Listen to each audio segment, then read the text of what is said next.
Next on Nightcast, showtime at the Nick means dead fans line up to listen in. An oil tank turned over as flood troubles begin. And in weather, the final weekend of the month of March will end with some rain. And in sports, a big disappointment for the girls from Shenendehowa. Nightcast is straight ahead.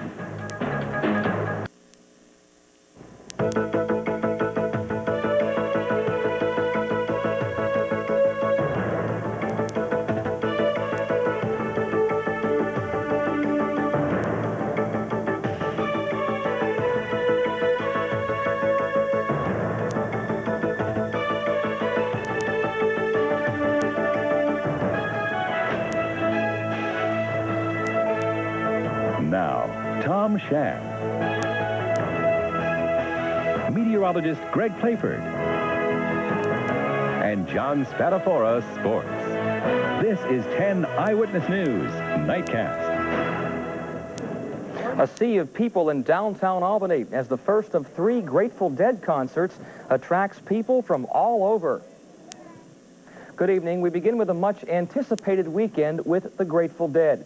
Tonight, thousands of music fans or deadheads from across the country packed the Nick for the first of 3 shows. As we speak, the concert is just ending. And even though police arrested some 35 fans on drug and alcohol charges, they tell us the scene was relatively peaceful, both inside the Nick and outside.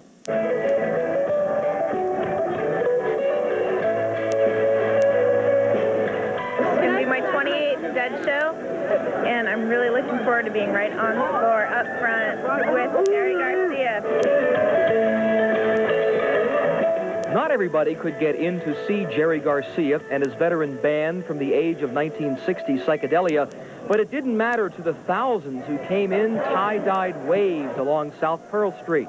They seemed to have a common goal, getting tickets, or using your imagination. We have the dry cleaning ticket, but I'm hoping it will work.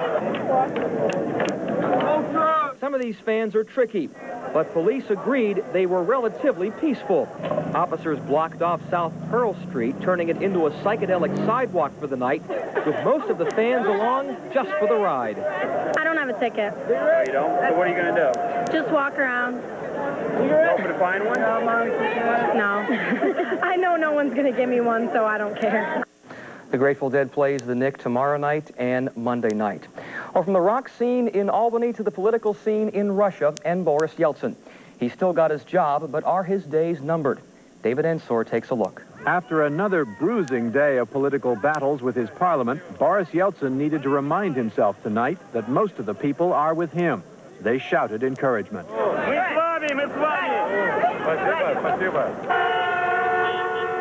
Traffic stopped as drivers signaled their support. A journalist asked him if the danger of impeachment is over. They have already voted on it, but that doesn't remove the danger altogether. In fact, the Congress of People's Deputies voted not to even hold an impeachment vote, but then a resolution was proposed censuring the president for increasing confrontation between the branches of government and calling for his voluntary resignation. The resolution would also order him to fire some of his top aides. In response, Yeltsin took the podium. He fumbled and looked weary, but determined. If you pass this, instead of finding constitutional accord, the Congress will have brought still deeper confrontation.